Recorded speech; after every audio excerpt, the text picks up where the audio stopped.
straight out of the T-Dot. That's what it is. Live from the 6 boroughs. Don't go nowhere. For sure. Welcome to Standing in the 6 with your hosts, Michael and Constantine. Well, good morning, everybody. Welcome to a wonderful, beautiful episode of Standing in the 6. I'm very excited today, Mike. I am too, just because it's the afternoon and you said good morning. And the reason why I said that is because the audience would have never known that, but now they know that. They know. Now we know. But anyways, Thank you for clarification. Good morning. I'm always here to help. Yes. So today, I would like to introduce a very special guest to the show, and someone that I would say I would call a life changer. Yeah. A life changer. Today we are talking about Mr. Stephen H. Summerville. Whoa, middle initial. Actually, that's not his middle name. Actually M, but that's fine. I'm not going to tell him. Okay. I just thought it'd be funny to throw an initial in there. You just made one up. But I'd like to. 100%, Good morning to you too. Mr. Steve Summerville, and Steve. Has, first of all, like, who is Steve? We always say this. Who is Steve, right? Yes. Who is Steve, Mike? I'm going to put you on the spot right now to see how much Mike actually knows as a D personality. That's another story. We're all D's. Right? Yeah. To me, Steve is a D, Yes. someone who represents and embodies a standard. What I love about Steve and its true love is that he's unafraid. That you are rare because most people live a life of quiet, a mere existence, afraid of just, what's going to happen next. What should I say something like? And being a police officer, former detective, you've seen a lot. And for you to come out of that and still be someone who speaks to the highest standard in terms of personal safety, which we'll go into a little bit more, you to me again are a rarity because you're willing to take the arrows that would be thrust in your direction for speaking up. Oh, thank you, sir. You humble me. Yeah, Appreciate and I mean at the core of that, it's so easy to turn a blind eye in a society where it makes sense if you're selfish and just try to self-preserve. You're about making sure people are safe, which means that at least your reputation, maybe you're not safe even amongst police. And I mean that in the most humble way. Yeah. We were just speaking to a journalist today from a very popular, probably one of Canada's most popular newspapers. And we have an upcoming training session here at home base in Sentinel. And the media personalities going to come out participating in a training day to compare the standards to what we do and how we do it compared to the current law enforcement standards. And it's going to be interesting to hear her opinion at the end of that. Yeah, amazing. Now, I spoke to the man. Maybe you can share some light on what he actually does. Yes. Well, Your test it out. Stephen Summerville was a staff sergeant with the Toronto Police for 31 years, was it? Well, just shy of 25. It was 24 years. 24 I left years. in July of 2000, just a couple of months before September 11. Yeah. And how many of those years did you train well over 15,000 police officers at COB College? Yeah, actually did some training in multiple sites during my tenure as a police officer, going back as a constable, actually. As a constable, we were provided an opportunity to train at the COB College. That's the Toronto Police College. Right. I was fortunate enough, or somebody had a sense of humor, they promoted me whilst I was a constable within that element. And throughout various avenues in policing, was able to return to what we called our public order unit at the time, Right. which became morphed into the public safety unit. So it had a capacity there to be able to train on-duty officers for riot teams and crowd disturbances and not. And then just before that, I was able, to go to the officer safety section at the police college in Toronto. That morphed into another opportunity where I was able to attend the Ontario Police College as a common or a trainer on loan, if you will. And that was my dream. That was my dream job, my dream gig, to be able to work right from the get-go, right from the start, before perhaps people are tarnished, or perhaps before they're tainted, if you will. Right. To get out there and meet people right from the beginning of that development. Right. And that is where I was able to wrap my career in July of 2000 at the Ontario Police College. Now, when you said that he's police, Yes. for all those listening, that may not like cops out there, I'm talking to my family members. Guys, he's different. Okay, right? And sorry, a little more. I think there's a little more there. Sure. Allow me to just interject to my policing friends out there. These guys are different. They're not the wannabes. Right. Oh, and they're not the people that are trying to pretend and how they be in a uniform. And I think when you've had the benefit of working from both sides of the fence, you can really see what's important from either side. Yes. So it's a pleasure to sit here with you guys because you are certainly different in how you perceive, how you respond, and what your vision is. Yeah. Well, that's awesome, Steve. Appreciate that. So to add to this, this plethora, as we like to say, of resume. Plethora. Stay safe, which is going to be something that we're going to focus on a little bit later on. What I want to do is go back to the 90s. Okay. For a lot of us, we were just, Sounds Mike, like a good song. you were a young boy back in the 90s. Back in the 90s. Yeah. I'm saying young boy as if I'm this old guy. We're all young here. Yeah. But I want to go back to the 90s because there's something that happened that changed a lot of the thinking around, training for security. I could be throwing the dates off wrong. Okay, as a disclaimer to everybody, dates, names, I will probably mess up. But not to be a mind reader, but you're probably speaking or referencing the Patrick Shand inquest. Yes. Which will take you a decade further. It was actually in the 90s. Yes. And it was a situation with a shoplifting incident in Scarborough in Toronto, Toronto area, where a shoplifter was viewed selecting product, baby food, left the store without making an attempt to pay for the concealed item. And for our loss prevention professional friends out there, that's the essential description of what shoplifting would be. Mm-hmm. He was apprehended. He was arrested outside that store by a meat manager and a produce manager. Now, unbeknownst to the Loblaw staff, Mr. Shand had just consumed 2 hits of crack cocaine before he went into the store. Mm-hmm. And when he came out and being exposed to the potential for arrest, he started the fight or flight. And there was one time during that process, including a hired security guard for the company at the time, which is no longer in business, called Whack and Hut. Mm-hmm. They had physically took Mr. Shand down to the ground. And during that time, you heard Mr. Shand yell out, "I can't breathe." Mm. And he was resisting, or was he trying to struggle for the last breath? Make a long story short, was the fact that he unfortunately succumbed to that arrest process. He died. And the front page newspaper headlines the next day captured the essence of "Man stealing baby food dies by apprehension." This led to a coroner's inquest. And coroner's inquest, just for those that are not informed of that, that is essentially investigation for the dead. That's where we are a voice for the dead. And we want to find out, it's not a legal standing, but it's a public inquiry to find out, is there anything we could do within our culture, recognizing that human life is the most precious commodity that we have. And took it one step further to the point where the inquest wanted to view security, because this was as a result of a citizen's arrest.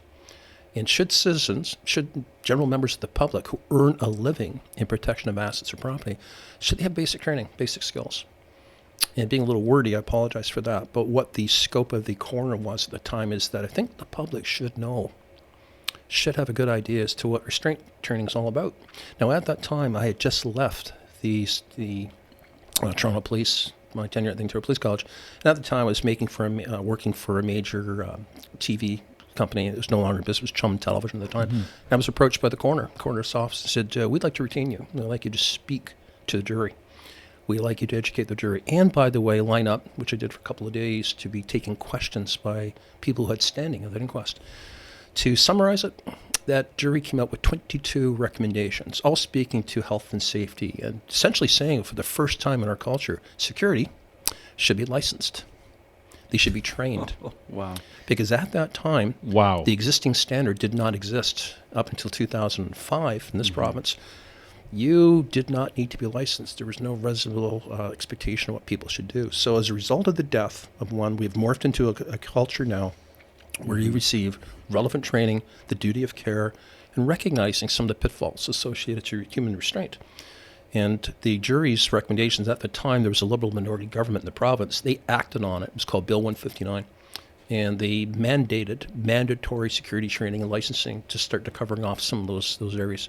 Why? To prevent an unnecessary death and to make certain people are aware of the limits to holding a person down. So for the technical minded who are looking at this podcast, say, well, what was the training? Well, mandatory training to understand that the words positional asphyxia, how we're all belly breathers and being held down against your will, can cause a person to die. And also excited delirium, a drug psychosis, especially when a person consumes cocaine, and how that can change a person's world in a blink. Wow. So I was retained, I testified at that coroner's inquest. And it was interesting because it was almost by the moment I finished, an idea I'd never really thought of before was I was approached by a major security company saying, "Wow, you intrigued us today. You're the last couple of days, your testimony has resonated with us. Would you be interested? Would you be available for hire to take a look at our security training? And most importantly, would you provide the basis for restraint training for a security company? And you could say around that time, around that day, that launched the company now known as Stay Safe. Wow. And what's so remarkable about this, Steve, is that it's actually kind of shifted the culture, I mean, at least in Ontario, for, security, to be on the track of this is a bare requirement of what you need to get on. Now, the bare requirement to get on and to get your license now these days is 40 hours. Correct. Okay. And I think we can all agree here that, that's the most simplistic element of what you need to actually get something on the job done, right? Yes, it's basic. Yeah, it's very basic. Basic entry level, if you will. And we also know, and by the way, just as a side note for those, Steve continued this career, which is now set him up as a expert witness right now, in not just the realms of security, but things that happen in law enforcement on a regular basis. Steve, we talked about this earlier today, but you basically have your calendar full. With all this. Yeah, life has really taken, I'm very humbled. I sit here in front of you today living within a pandemic culture, and where so many good people have lost their opportunity for employment. Constantine, I've never been busier in my life. Mm-hmm. I have over 40 ongoing files with respect to litigation or criminal matters. I've got a significant number of trials booked up, and as we sit here today, in 18 days, I'll be flying back out to Edmonton, Alberta, and I will be a defense witness for an Edmonton police officer that's been criminally charged in the matter that went very viral online. I think we actually looked at the video earlier today. Yes. It's very well seen out in Alberta, and I will be a defense witness for that officer to hopefully allow a jury to see it perhaps through different eyes and to take some different considerations forward. Okay. So, go ahead, Mike. I was going to ask, so it's actually, when you're in court and you have to speak to these things, how do you approach it? How do you approach knowing that your words could sway the defense, it could sway the jury? Okay. Good question, Yeah. Mike. It's not that I speak in a manner in such a way to sway a jury. I have a duty to the court. Mm-hmm. I have an obligation to the court. I'm nonpartisan. I don't take sides. And probably a poor choice of words, I'm not a hired gun. It's probably a little alarmist to use that. But I don't get it with an agenda. I tell the truth under oath. That's extremely important to me. And I'm able to, under my background, convince the court that I have requisite skills to be able to aid a jury or aid a trier of fact, a justice or a judge, to be able to understand the components associated with this case. Because generally speaking, you need to be qualified as an expert to be able to show that it's just not common theory that you don't need to tell a person what they already know. Mm-hmm. So in circumstances, rare circumstances, where an individual has perhaps more experience than a judge or a jury, under that set of circumstances, you're permitted to testify within an identified scope. And you're allowed to speak to a certain manner with certain information to assist a jury to come to a decision. I've been able to do that now, sir, in 4 provinces and 1 territory throughout this country. And it's interesting. So under that, you could speak to a matter of training or an actual application of force. And I'm able to compare that to the years that I've trained in a similar environment, or how people are trained and how people are expected to remember. And are these circumstances, not that I'll ever make that decision whether what they did was right or wrong. I can say and speak to under oath that it was reasonable within the circumstances and would have been consistent with the training that they would have received. Okay, now you've been doing this for decades now, essentially, and it's become common language now. Black Lives Matter, all the thing that's happening with George Floyd, who uttered the exact same words. Yes, sir. I can't breathe. Yes, sir. What's your take on this? I know. Wow. Yeah, like literally, because I feel privileged to be able to ask that of you, because everyone is trying to make sense of it. People have been talking about this nonstop. Yeah, the pandemic has kind of taken its seat, but that doesn't mean that these problems still aren't there. There's so many takes, all these things, defining the police. There's so many opinions. Okay, so with your seat, how have you computed? This is your world. Yeah. This is what you speak to, and to see everyone paying attention to it. What needs to happen, and what are you seeing? I've been asked that question a number of times by friends, colleagues, family members, never in a public process. Mm-hmm. So thank you for that. I apologize. It's a probing question. Good for you, and I'll remember that later. Yeah. But I'm very concerned with perception. Mm-hmm. And I think one word, and I'll preface it, is worth my response, is empathy. And trying to understand what another person is going through when you're trying to deal with that person.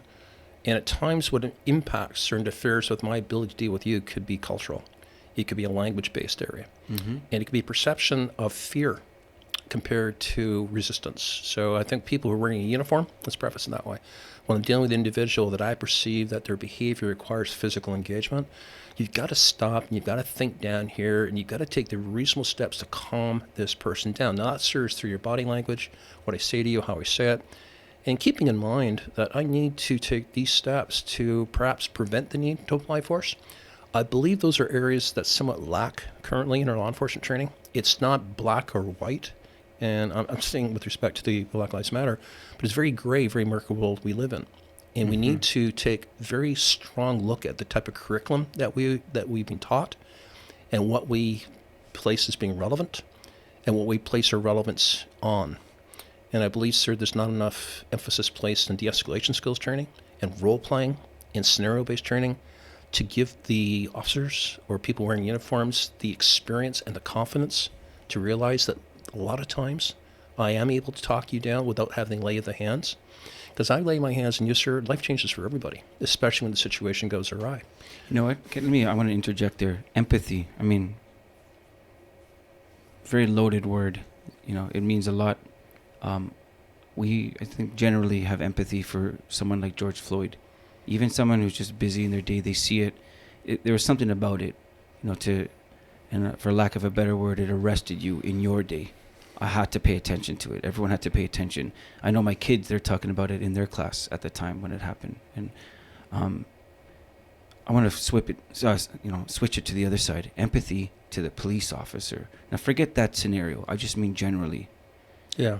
To understand because you deal with this directly. You go in, you see it on the back end where they're being, you know, a police officer is being criminally charged, thinking that he was doing his or her job. Right. That divide, that's alarming. You know, like when you really think about it, like there's a lot of people now that are shaking their fists saying, "Oh yeah, man, that's not justice." But they actually at sometimes think they're doing their job. Okay, so that's true. Let me ask, what's going on? This is my question. To be empathetic to the police officer who at any moment is responding to a call and they don't know if they're going home themselves because they're still a person. Give us insight into that. Well, sure. Another good question. Like, what does a police officer go do? If I may say, I'd like to respond to just globally. There's a lot of medical definitions or very, difficult definitions. What is empathy? It's putting yourself in the other person's shoes, trying to understand what they're going through, and how would you like to be treated within similar circumstances. I think if you view that as a priority, and you approach a situation, a confrontation, that individuals arguing or fighting, if you try to view what's this person going through and try to identify that, and try to manage yourself, your own fear, your own anxiety. And keeping in mind, I'm not suggesting law enforcement has this, but there are some righteous individuals who feel they're absolutely correct and there's nothing you can tell me. It's black or I've asked you once and it's over. That's not consistent, sir, with people who are struggling with issues associated with mental health, emotion crisis, fear, anger, intoxication, sobriety issues. We'd see use of force applications where we need to take a look at two things here. Was it reasonable? And was it necessary? What other options did you have? And usually I defer to those other options would be take a deep breath, all sides, and try to understand. And barking orders or raising my voice or yelling at you, that doesn't work. That honest to goodness doesn't work. I would say honest to God, but I want to remove the religious connotation to it. But that doesn't work. It's trying to resonate with you, trying to relate to you, trying to get that relatability regardless of our skin color, regarding our ethnic differences, and trying to be something that you need at that time, keeping in mind, I'm here to help you, not hurt you. And I think if there's more training associated to that and the relevance and importance of that, you're probably aware the city of Toronto right now is just about to get engaged as we sit here today. There's going to be a pilot project for emergency crisis workers to respond to a lot of wellness checks where police officers will not be given that task unless there's violence being recognized. But you're going to have clinicians, you're going to have social workers, you're going to have professional people who are geared to talk to you and calm things down. And I think that is probably the avenue. We need to look for other avenues. It's not how tactically trained you are, how fit you are. It's not how apt you are with your handcuffs, your baton, or self-defense measures. It's how apt you are with your mouth, your tongue, and your willingness to use it. Okay, so with that empathy, it's putting yourself in their shoes. Yes, it's sir. easy for a civilian to put themselves in another civilian's shoes. Yes. To me, effective empathy means it's to all parties. That includes if it's going to really be an empathetic situation, which means that it would probably have the best outcome if we approached it this way. That also now extends to the cop. It does. And I say that, like, what does a cop go through? And I think that I think that's the part that people don't think. They've never been in a vehicle, see a vehicle go across 3 lanes and think, oh, I got to pull that person over. You're right. And it's tinted and it's a huge vehicle and it looks like there's 5 people in there. And like, and then, you know, I've had a very difficult shift compound into my 11th hour. And I say that because the people, like, I might be treading on where people don't care to give empathy toward the police officer. Well, certainly people, our audience will be pro-police or opposing police. We get that. And Yes. you have a right to view it however you wish. I respect that. But thank you for bringing that up, because policing is not easy. It's really not. And I've had almost 2.5 decades of working that side of the streets. You see, on my business number used to be 911. Oh, that's a great line. You know, Never heard that before. You know, it's not always give you your business card, but mine was 911. And people invite you to their world when there's problems, not because things are going great or we're having a good barbecue, like you to pop by for a second for a burger. No, there's some crisis, some calamity. So you go there, and often you don't know what you're responding to. A lot of times, policing encounters, if you want to reference it of that, is spontaneous. It's not pre-planned. You haven't had the benefit of hindsight to understand what it is you're going to. It's literally very limited information, and you get there, and things are unfolding in front of you at such a rapid speed. It's very, very hard to distinguish what's occurring and what would be a reasonable response. And with respect to your own personal safety, your own personal risk, you also have to factor that. You can't put your own personal safety at risk in the case another person might be attacking you. I mean, you can't drop the ball, and you must remain vigilant, but there's a combination between vigilance and empathy. Yes. And where's that balance lie? All right. And it's different, because I'm going to suggest that with the 3 of us, gentlemen, our definition of risk is different. It's probably based on where you were raised, what you've seen, the experience you've had of a child as an adult. And we come from different cultures. 3 of us, 3 different men here at this table come from different cultures. So, and I do know through having created a friendship with you, Mike, you've shared with me a lot with your youth and your background. Mm-hmm. I've not been exposed to that through my youth, and probably I say this so embarrassment, a lot of white privilege I've been exposed to. Mm-hmm. And I really didn't recognize that until just a few years ago. Mm-hmm. And I say that out of honesty, not embarrassment, not bragging rights, but it's different. Mm. Yeah. And you take that for granted. So when we try to compare notes and how we respond to it, you come in with a lot of street skills, street smarts, that's not taught to you at a policing environment, because you know what it's like to be fearful of a street and encounter, and how to size people up and respond to people and things like that. Can I thrust it back Please. to training, police training? Is there an element of training that covers the dynamic of some of the, marginalized neighborhoods? We say things like, training with to handle mental health. Yes. And there's all these like broad themes. Right. Do police colleges go in depth though, to give you at least a basic understanding that if this family in this neighborhood, and it's single parent, right? Some of these kids grow up around crime. Some of them, they don't have the etiquette and refinement of that some might be privilege, and that privilege extends beyond race. It could be anyone. Agreed. Right? Okay. Agreed. And is there anything like that arms a police officer to put themselves in the shoes of the general public in order to properly police them? Yeah. Again, good question. Because you're making a habit of this. Good questions. No. Here's the thing. When you go to the Interior Police College, it's right now as we speak a 12-week program. Mm-hmm. I don't know if the public generally understands the volumes of material that you have to get through. Yeah, that sounds short. I didn't know it was only 12 weeks. It's 12 weeks. Now, there is pre-training, there's post-training, and there's life skills training.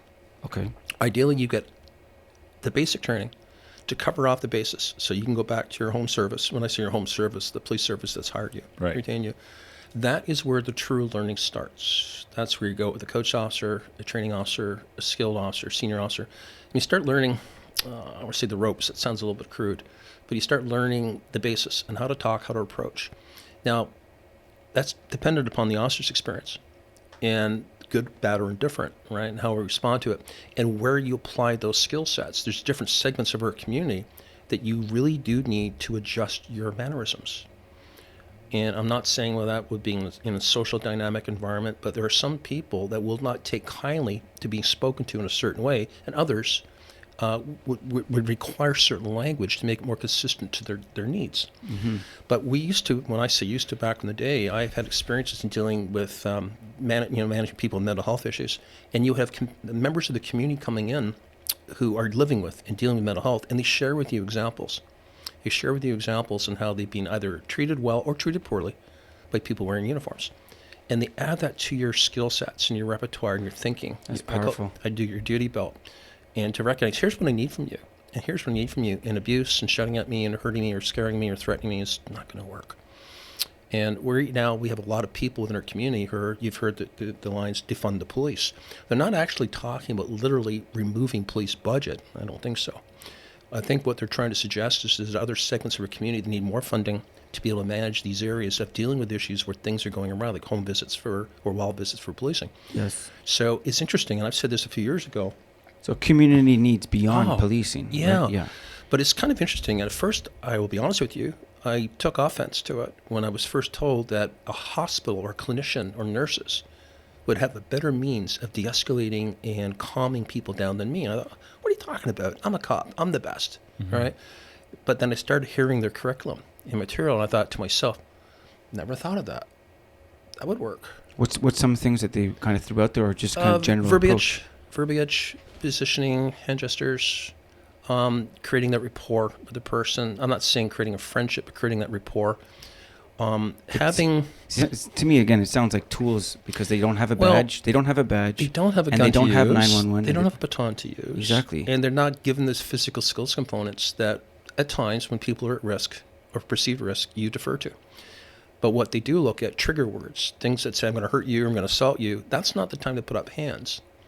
That's the time to perhaps put out a different verbal. And I found a number of clinicians, certain ones I've worked with, and I had the pleasure a few years ago doing a presentation at a mental health symposium, go figure, in Ottawa, at Royal Ottawa Hospital, and listening to clinicians speak, and they really resonated and gravitated to my program, the Stay Safe program, and I thought, wow, that's unique. I wasn't counting on that, because we gave them a little bit of a tweak in terms of some of the way we see it. And for our viewers, they may not be aware of, you guys are specialists at what you do in healthcare, including a very, very busy hospital here in Toronto, and making the difference by talking to people, being proactive with people. And that's the essence of what we're talking about. So for those that have read the books called Verbal Judo, and there's a brilliant book out right now, Talking with Strangers by Malcolm Gladwell. I would ask people to check that out.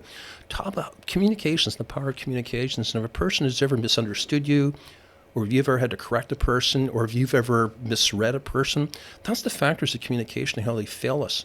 So here's the big thing I've learned, is that if you are showing signs of resistance, it also might be showing signs of fear. And I need to put the fear factor out of you. I'm not here to hurt you. And once I do that, you see people's body language change. You see people's hands start to lower. And you see people go from a closed fist to an open fist. Yes. And at that point, I realize I've done my job. Now, is there any training to help police recognize the fear that they will have? Because I'm going to throw it out there. Police can police terrified. They can get called into a situation. I see these videos. To me, it's so black and white to me, knowing the street dynamic, that cop's terrified right now. Absolutely. The way that they're looking left and right, they see cars pulling up, people filming. They don't know what's going to happen. They don't know if it's a lead pipe to the back of the head. That's they right. don't know if this guy's buddies and cousins and are like, You're they right. have no clue. So is there any training to identify and to say, like, you know what, you are police. It's okay to be afraid. You are going to be afraid. And is there any dialogue on that? Or is it just get the job done? No, that would be harsh.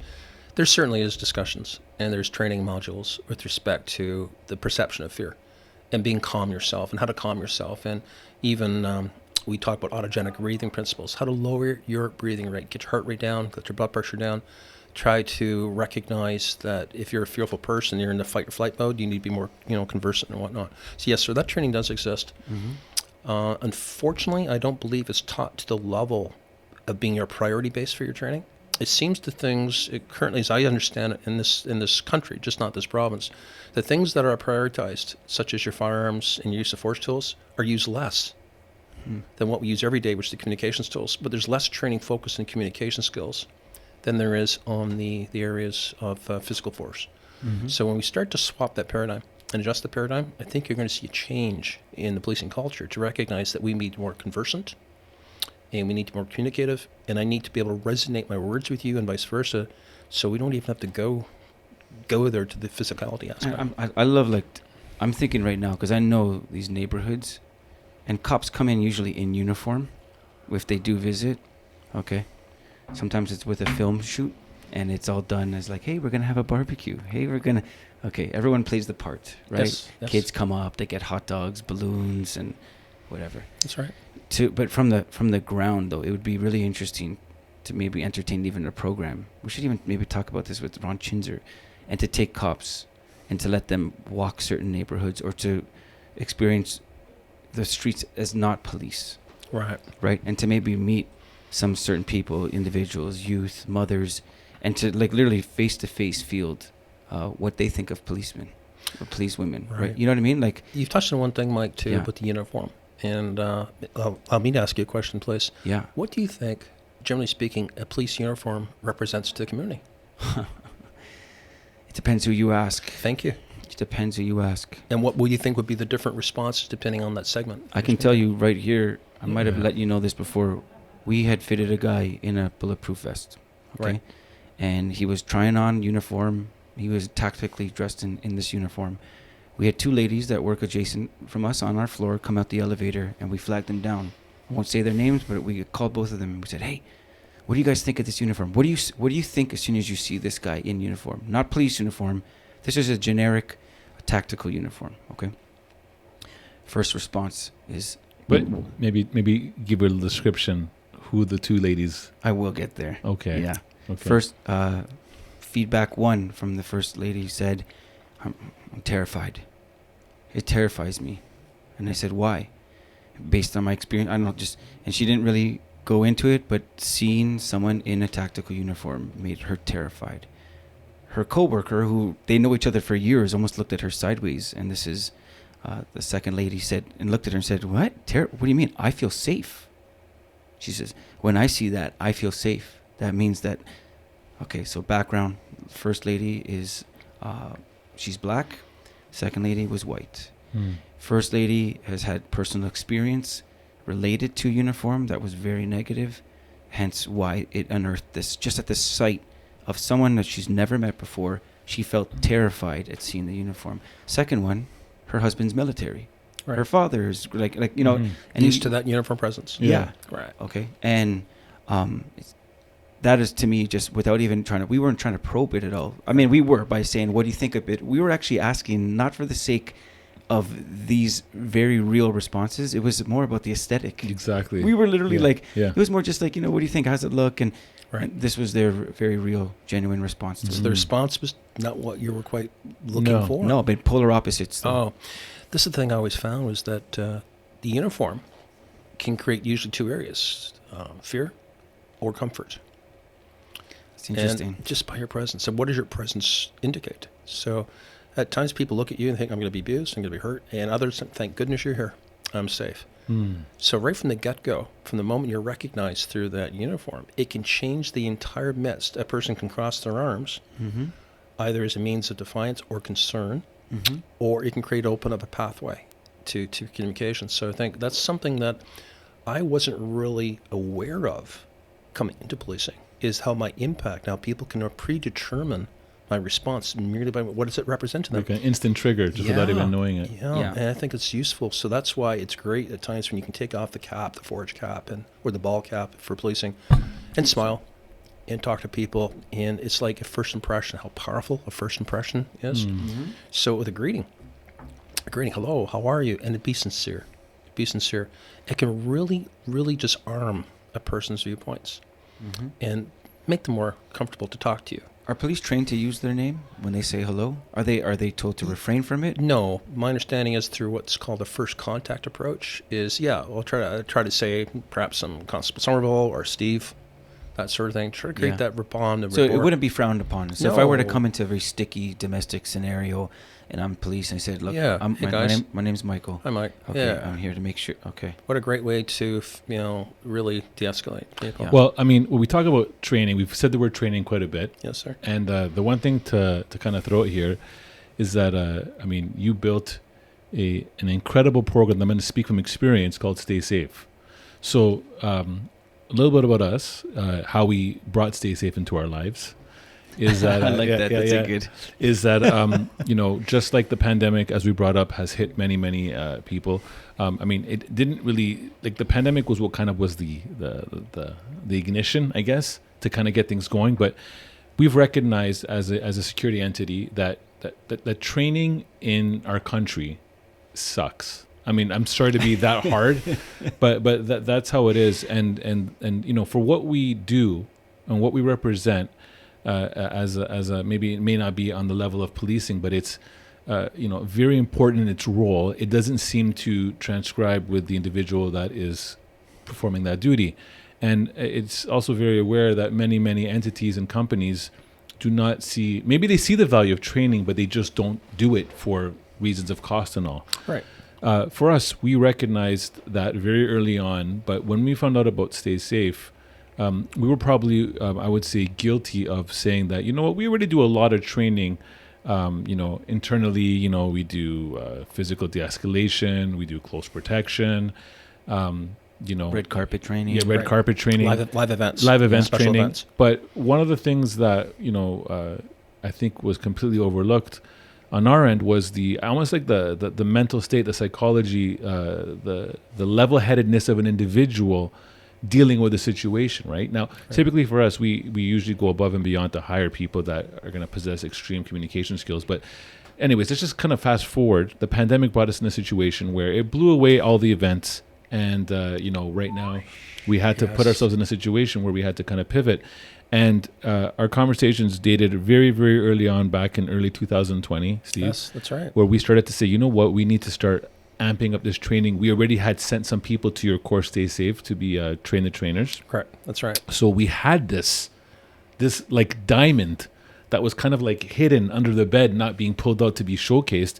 So for us, what it did was it kind of reevaluated everything that we do, and it changed the dynamic and the fibers of our thinking to be like, this is what is needed to take us to the next level, and that is to completely transform an individual with the training called Stay Safe. Now, for those of you who do not know what Stay Safe is I would say a 5-day training course that embodies everything from management of resistance behavior, effective communications, use of force, handcuff, baton, sharp edge weapons, just to name a few. That's okay, right. And I mean, we took that training and we completely embodied our people in that. And in that training, we were able to discover things. We were able to discover that, you know, some of the things that we were doing may have not been showing out the best outcome in a situation should it have gone all the way there. And then to make things even better, we started to identify in this training, which is kind of something that brand new we kicked off in 2020, was the scenarios. Right, scenario-based training. Scenario-based training, That's right. which actually take it now from a classroom to put in a practical application and practice. That's right. Steve, and I'm going to cut some videos into this. Oh, cool. So people can see, but this is where Steve was able to, now after all our people have gone through this training, have been able to see now live, dealt with a situation where we had live actors, real actors, literally. Yeah. Real actors. Real working actors. Yeah, we're working actors. Shout out, Miguel. Yeah, that we're able to now put our people on the spot. And what we saw at the beginning of the scenarios was, what would you call that, Mike? When you were to compare to what we first saw. Sloppy, hesitant, not confident, yes. lack of composure, not sure what the outcome they wanted to have happen, not sure what they would be applauded for or be reprimanded for. And they were basically trying to make it up, so much so that they probably wouldn't even know their own name when they were, if you said, "What's your name?" They would have looked at you like, okay. And then when they did the training and they went through the program and then we did the scenarios again, it was like seeing two different people. Yeah, you saw complete growth. It was complete growth. And if I can just interject, go ahead, just from what Mike said, I don't think it's a question, sir, of people imploding or being incompetent. But the problem with just classroom work only or classroom training only, people get fooled into thinking that they can apply that. Yes. You need a practical application because if you recall during our training, we've actually had good people, solid people even in a training situation, turn to us and say, I don't know what to do. And to me, that's an epiphany. Yes. Right. To me, that's brilliant. Right. That we're able to give them requisite skills and a different means to apply their skills. And as you recall, we don't leave adults hanging. Right. What we gave them, and then we said, okay, just get back on, scenario back on. And then we were able to bring it to a very successful conclusion. And they got so much out of it. I've been maybe so bold to say, probably more so than the classroom application. Right. Because they actually got to apply it in situations close to life as possible. That's right. That's right. And that's the difference. That's the difference where people get fooled and they get somewhat conned into thinking, oh yeah, I've taken a training program. I know what I know. Now it's time to practice it and apply it in a situation with a person who's an actor portraying a role and to make it as close to real life as possible. And that's when you really start to apply the training and your ability, most importantly, to exercise judgment in a stressful situation. We also had some opportunities at times when people resisted you. And now, here's the thing.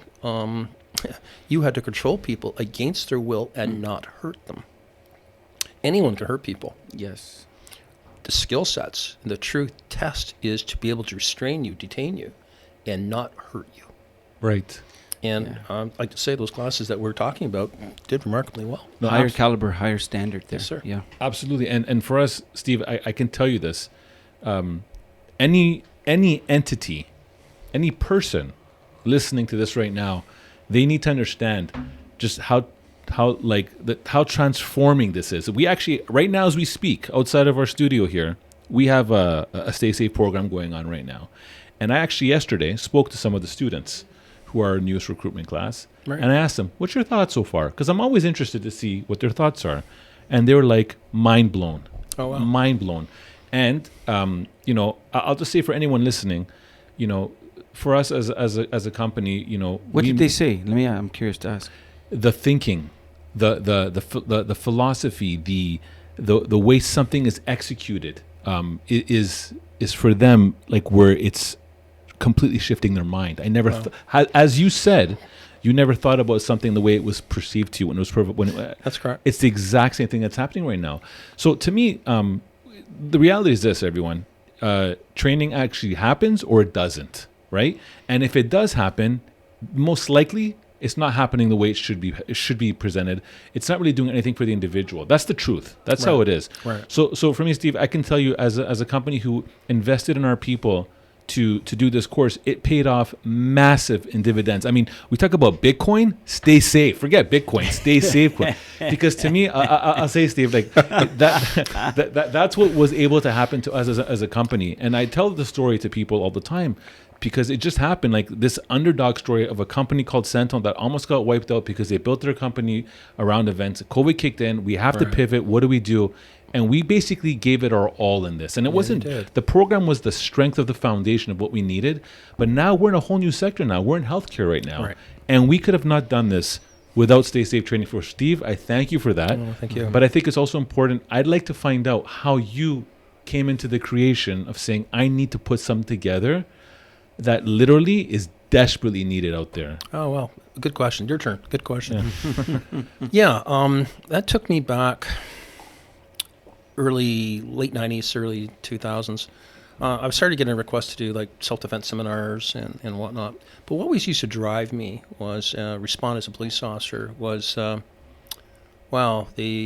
horror associated to people being assaulted and or hurt or being exposed to nasty situations where I used to think to myself, with a little bit of training, a little bit of experience, that could have been prevented. And the tragedy that we're now dealing with, and you only have to go through the daily papers to recognize what I'm referencing, it may have been prevented. And good people, putting themselves in situations they really didn't recognize they're at risk. The old you don't know what you don't know sort of scenario. So start providing some training programs. And I'm not going to suggest for 1 second it was a copy and paste from law enforcement, although certainly there is some, comparable standards. But I started to see there was a need. So the training wasn't only for just security companies. I've done a lot of that, certainly throughout this country. But it was for shelter groups, healthcare groups, things like that. And I remember the response I had was remarkable. So in and around the area of having left policing in 2000, in and around the area of 2005, a business colleague, associate of mine, Frank Simone, we decided to start to put this into a business process. Instead of part-time, hanging out the odd course on weekends, what about a full-time gig? And it's more since then. It's really exploded. So but the basis of the program, it's, you said 5 days, it's probably closer to 15 days. And just take one step further, what Mike was talking about, the real growth of a individual is being exposed to the realness and the reality of what you deal with. So an event, a situation, being able to put it into action, filming it, critiquing it, and then taking you through a court scenario. A scenario where now you're going to have to testify and maybe have some exposure to what it'd be like to face scrutiny, face controversy. Maybe we call that cross-examination.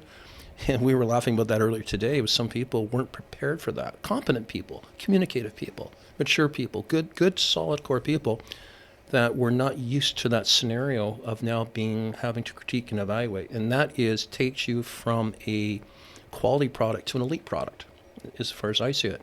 And that's what differentiates firms who would now say to you they're elite compared to the ones that actually are. Because they understand now what I need to do and how my documentation needs to unfold and what I need to say in the environment, and my actions have to be consistent with the video or the CCTV or the cell phone footage. And I got to be prepared to justify and articulate, what I do. And I make a lot of people laugh sometimes. One of my taglines, my jokes is, in what you do in life, you have to CYA. And guys, girls, do you know what CYA means? And you usually get, well, cover your ass, cover your assets. No. No, it means, can you articulate? Can you explain? Give a sense of calm and reasonableness, and it wasn't a spontaneous response. And people, that's the aha moment of training. Steve, do you know of business firms, entities that have played Russian roulette with their business when it comes to lack of training for their employees that have put them in hot water? Oh, absolutely. And sidebar business that I do, I have quite a healthy expert witness, and I do a number of areas. By the way, I work plaintiff defense, I work criminal matters, litigation matters. I worked incidents involving plaintiffs and defense, certainly not a hired gun. But you start looking at the paperwork and the paper trail, which identifies deficiencies or liabilities. And you find out people that are working events and working gigs, overseeing safety and whatnot without training. Just the bare limits, and that they're being exposed to and expected to act in a chaotic world, a crazy world, without any reasonable sense of expectation, because there's no training. There's no training provided to them in restraint and detention. That's some of the first questions I ask a prospective client. Does any of your guards, does any of your people, might there be a requirement for them to restrain a person or detain a person and or ask a person to leave? If you've said yes to any of those three questions, can I see your policy? Can I see your procedure? And can I see the training that you provided adults and how to respond? What's your violence policy?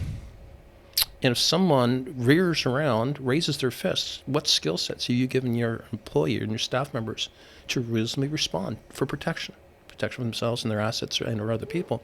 And usually at that moment you get the deer in the headlights, or they've dropped the phone call because they're getting to areas that are painful. Because there are some people out there that feel that I can provide you a cheap product, consistent product with a trained product. I don't accept that, sir. The liability factor speaks volumes to that, and you only need to speak to any plaintiff counsel in this province who can very clearly talk to you about the cost for negligence and the cost for liability that haven't been factored with reasonable training to have people provide a reasonable response. I mean, like, Steve, what I'm hearing today... Is that fair? It's very fair. Absolutely. What I'm hearing today and what we've experienced, and look, somebody might say this is kind of an unreasonable ask, but then to me, this is my answer to that.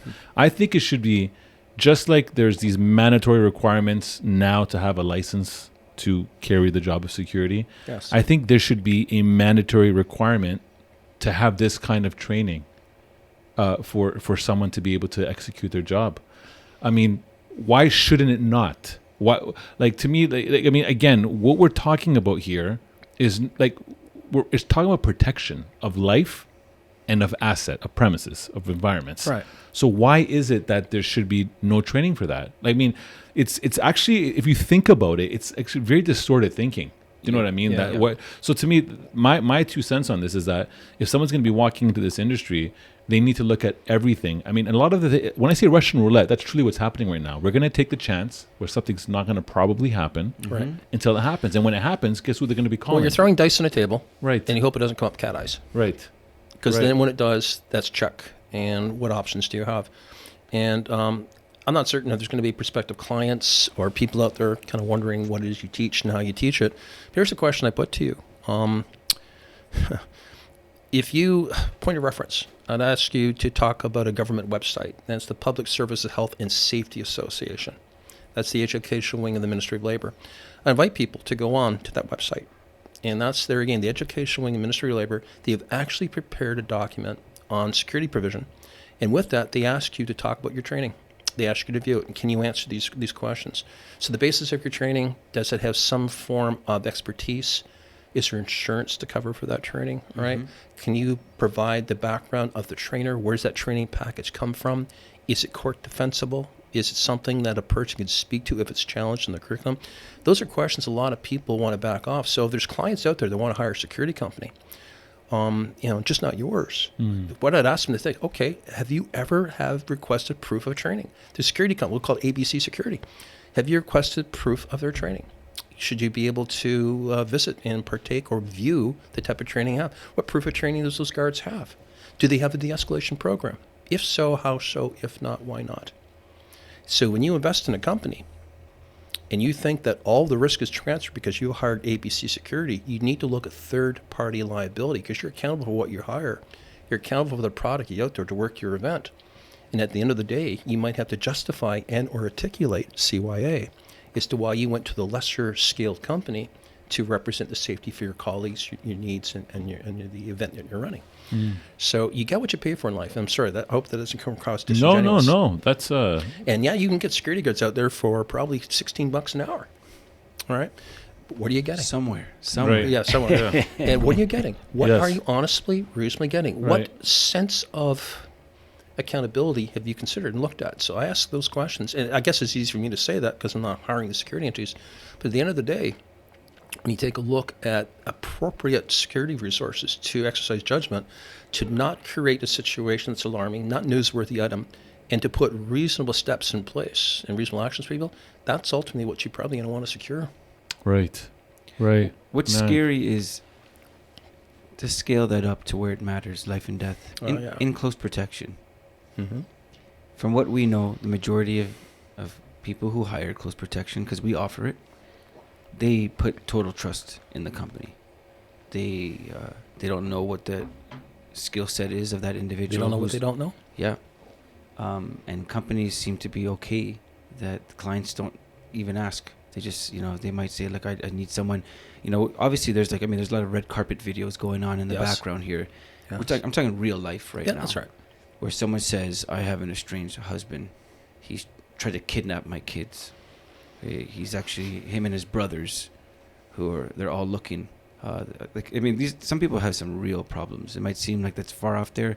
There's other people that run companies, and because of the seat that they hold, they're in danger of their life. That's right. If it's an oil company, and it doesn't matter, that might be like a given. It could be as much as just, we found out that a media company that we have as a client, their CEO gets death threats on the regular Sure. because there's passionate people That's right. that pitch their media and their dream to be in, and if it doesn't come to fruition, that CEO is the person keeping me from my dream. That's right.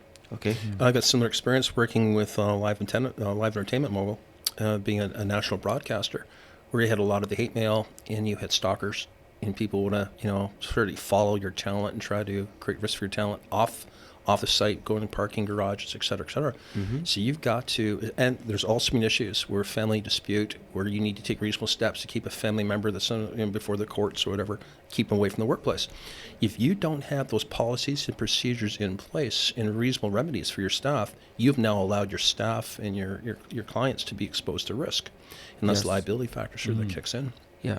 So I say that because, again, if we test it at the highest level where a protection agent's job is to keep someone alive. Yes, ultimately. These transactions of hiring and the money flowing, and it's only fortunate, and we hear this a lot in our circle, that they're only fortunate it was never tested. That's right. Nothing happened. That's No right. one made an attempt. No one tried to, because this is where you see what you have. And I think, being from Canada, yes, we live in a safe environment. That's right. Okay.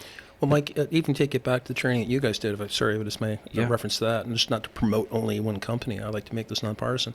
But here's the thing: your staff were exposed to some real life issues, disputes, domestic situations, mental health issues, issues of theft components, issues of trespass components, combinations of all the above where weapons were produced, sharp-edged weapons. False And- accusations. Exactly. Stuff like that. And yeah. all these real-life situations, these scenarios, were exposed to your staff without warning. They had no idea what they're walking into. Matter of fact, sometimes we give disinformation. You could be walking into a complaint or something, suddenly morphed and suddenly spontaneously became something else. And your people were trained and given the opportunity to think on their feet, legally, lawfully, and morally, and respond in a manner that you expect from a professional security profession.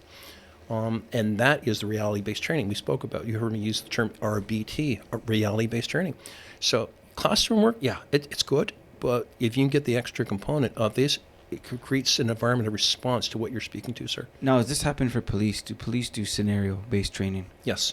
They do? Yes, okay. they do. What does it look like? Very similar. We call it like a Hogan's Alley, where certainly you have like literally a town or a village with shops and environments, props created. So it could be bars, it could be hotels, it could be residences, where you're drawn, and of course the scope of your call would be, all right, you even have a radio set up where you create the scenario where you have a radio call and you respond to a particular address, and there I'd speak to Mr. Constantine and get information, and something morphs. And by the way, you're not ramping up always for that 911 situation. It could be completely innocuous, completely low end. And by the way, you have the ability to change how that situation goes. If I'm able to talk a situation down, it never goes to the next step. And if I'm completely unawares where a person's hands are and what they do, and something goes awry, then you can play back that video and play back to see what happened. You dropped your vigilance. You were completely distracted by something, and here's where things went down. But then you allow the adult, the participant, to revisit that again to get a more of a beneficial experience. So yes, policing does that. We certainly did that with our basis training. And it's interesting, I think you agree, at the end of that training, that seemed to make the most impact on our staff. And it's interesting because I've received emails from your client down the road saying, wow, there's a remarkable difference and there's an improvement. And there was a situation at one of your clients where a person attacked an intermediate weapon, a baton had to be drawn. And the security guard actually said to me, because of that training, I was able to de-escalate the situation, and I didn't even have to use the baton. The fact that it was pulled, it was put out there saying, I will protect, that remedied it, and nobody was hurt. And he said, thank you very much, because that training worked. Wow. Wow. So I didn't know about that. No, and Steve, I've actually been witness to, because we open up our training facilities for other entities if they want, space to get trained. I've seen people come up to you, including ours, just kind of like they've gone through this evangelical healing conference, right, where their minds have been kind of shifted. It's an illumination of sorts, right? Yeah. Where they've just been shifted. And to me, that's the powerful thing that I think is so important that people understand, is that it's truly the change of thinking, right? And paradigm shift. It's like when we were in our 20s and we learned that you could, secure real estate with nothing down. It was exactly. Like, are you kidding me? Exactly. And to me, I think your staff, your friends, your colleagues, your team members have recognized it's not rhetoric. It's not political correctness. Yeah. This is real stuff that really, really does work. And you get good people providing the content. What I like about your people, they're fearless, because they'll tell you if they think it's workable or it's a piece of crap. They'll tell you. And they've been exposed to crap. They've seen this stuff. Like, are you kidding me? That's just a waste of my time. But if a number of people come forward and say, yeah, this was remarkably different, this really changed their approach. I've literally seen adults break down in tears as a result of a training process, which is unique.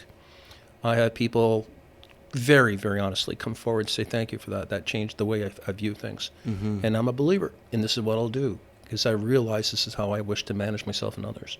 Well, and that's very, very beneficial. No, and not only that, but we tagged on something a couple of minutes ago, which was the word empathy. Yes. Based on everything that we did, that word right now, empathy. In fact, I think, Steve, you coined it for us, empathy protectors. Yes. We right now, that's something huge for us that we lead by in conversation right now. Right. Are you someone that can demonstrate empathy? Are you someone that can 100% be able to see the other side before you make your decision in an action, and recognize the validity to want to. Exactly. And yes, that's key. Yes, it's key. And you were talking about that earlier today. That's what your people do. Right. Yeah. And that needs to be universal. We've talked a little bit about law enforcement and security, but the amazing thing about your course and your teaching is that it could be applicable to all industries. I mean, we could take out certain things that would be applicable only to law enforcement. Yeah, can I throw you a scenario? Throw me one, please, Mike. Okay. Oh yeah, throw you and then you can pass it to Steve. Okay, let's go. The double assist in hockey. Teachers. Yes. Why do teachers need to know your program, facets of your material, like just the student body? Sorry, the teacher faculty. These school boards out there in our city or other cities. It's a difficult job sometimes. I mean, it is a difficult job, and my heart goes out to them. Our educators of our youth and the future leaders of our communities, future parents. They deal with a myriad of challenges. And, of course, teachers are bound with the zero-touch policy, and I understand that. But the de-escalation requirements to be able to meet the stressors for our kids in the school system today, much different than when I went to school. I mean, thank God. And the melting pot of so many different cultures. You need to have the ability to recognize adversity and stress and how to meet the needs of a young, impressionable mind to be able to resonate. And I had some teachers that made, and fortunately I was too young at the time and didn't realize, some high school teachers that made a difference in my life. And I wish I could go back now and tell them thank you. I wish, right? Mm-hmm. At the time I was far too much driven by ego and my own self-worth that I really didn't recognize the value of some of these people, these professionals, these educators I had on me. But point being is to have the skills to recognize how to de-escalate and how to calm down and create that rapport with others. And it's just not a question to send them to the separate corners, but it's try to gauge the communications between and find that common ground between all, where you don't allow a person to lose face, you don't lose your honor, you're not disrespecting anyone. Mm-hmm. Nobody loses. We always have a right to voice your opinion with rules, and you can certainly disagree with what I say and how I say it, but we don't go to the violence component. And I think that's important. So yeah, I have done workshops, especially at the Durham Board of Education, a number of high schools, where we're talking about the de-escalation training and we're talking about the management of resistant behavior. And I'll be very honest with you, teachers, professionals have told me they haven't had any training like that, and thank you for that opportunity. I'd love to do that more. Okay. Can you give us an idea? Like, I mean, there's some alarming things. You don't consider safety at work if you're not working in certain, I mean, like, it for police. Yeah. You think paramedics, you think people in security. I was alarmed to find out not that many months ago that that nurses, clinical staff, that nurses specifically are, what was the stat again? Police, that they're 3 times more likely to be assaulted on the job than police and corrections combined. Yeah, that's right. Okay, I have family members who are nurses. I would never think them being 120 pounds with this heart to care for people, that they have a 3 time more likely chance to be assaulted on the job. We've done so much work with the Ontario Nursing Association, and just a shout out to all of our first responders and all those people we just can't say no thanks, right? Especially during these hard times. Yes. But I have had workshops, and I did recently a workshop down in Kingston General Hospital, and working with a lot of emergency nurses and nurses working strictly within the safe care facility, providing me hands-on workshop, basic self-defense. And, when I say basic self-defense, that's according to people who have an idea what I'm talking about. I'm talking about somebody who's grabbed you by the arm or by the hand or by your clothing or by your hair. Simple escapes, simple means and methods to how to remove yourself from that environment, and how to approach an individual or not, and how to kind of read a personality as opposed to just their chart to find out what this person's starting to portray potential risk. I've had 30-year senior veteran nurses come to me in tears thanking me for sharing the information they've received in their medical career. And I don't mind telling you, I did a couple of those programs pro bono because I think that's where we need to pay back. I wasn't down there for profit and make money. I was so taken back by the warmth that came out there. And simple, what I thought is common sense. Never view common sense as something everybody has because... Yeah, they say common sense isn't common. No, it's not, sir. And I was so taken back by how this was embraced. And unfortunately, I dealt with a situation in a hospital in Eastern Ontario where a nurse was almost killed by a patient. And actually I had to testify on behalf of the Ontario Nursing Association to demand training and demand the presence of security to allow clinicians to work, and they had no idea. And this involved a case where, in goodwill and good spirit, a nurse was to take a patient down to the end of the hallway to go to the washroom, but she didn't understand that the risk associated to that patient who had something sharp as a pen in her hand, and she She stabbed the nurse 10 times in the neck, and if it wasn't for her Jeez. colleagues, she would have succumbed. She would have died. Oh my goodness. And thank goodness for her colleagues quickly, missed her some area of self-defense, or not, emergency critical aid, Yeah. and saved her. But it was just the basis of that. So that's what morphed into that program. So I'd like to do more of that, and just to allow people some basic requisite skills to how to get out of harm's way, and nobody gets hurt. Nobody gets hurt. Yeah, I mean, those skills could be applied anywhere. We talk about, just home. again, your home, Yeah. walk into an ATM late night, That's right. go into a parking garage. Lineups of the grocery store to wait to get in because of pandemic. Yeah. People pushing and shoving in lines, big box stores. Oh yeah. Yeah, these are, we don't take, I'm not laughing at those No. issues. These are real situations where people's lives turn in a blink because I wasn't expecting adversity or violence to be exposed to me right now. Yes. And that's what Stay Safe is all about. Well, let me just say this, just as we wrap up, Steve. If anybody wanted to better themselves as an entity or as an individual, simply log on to staysafeip.com. Yeah, those out there. We have a network. We have a means to get in hold of us. If they're interested, talk about your programs, talk about your needs. I'll use you guys as a reference source to say how to work for you, and not being partisan with that. If you like it, great. And just ask people to get out there, get knowledge, get a skilled trainer. There's good trainers out there, but make certain you're acquiring their experience, the benefit of their experience and their skill sets. Make certain that you have a means of testing your people, and make certain that your people are tested to make certain that they can perform at a level that you are counting on, not just for purpose of meeting the needs of the gig, but keeping safe, all people safe. We don't want anybody working on our shift getting hurt, That's right. and we don't want to give people a Yes. false sense of security. There's nothing worse than a false sense of security than no security at all. That's That's good. we man. don't want good people being exposed to something that could be prevented. Now, learning from the Three Little Pigs, one of Yes. my favorite stories. Here we When go. the wolf comes, Yes. not sticks. Sorry, not hay, not sticks, but bricks. Bricks. Right. Right. That's Are right. those your closing words, Mike? Yeah. That's Always that's all deep. I'm good. That's all I'm good for today. yeah. Always deep commentary coming Yes. from Mike here. No. That like Mike. Do you want to just go a little bit into that since No, I mean, Okay. that's for you. I Well, took well, look. I'll say this. For me, because Steve, the wolf will come. it will. It Yeah. will. And that's Yeah. the thing. I think a lot of times people don't think it exists. Yeah, You know it's what I true. mean? It's true. Just like the pandemic. It will come to pass. yes, exactly. It will. Look, Steve, I want to truly thank you for coming down today.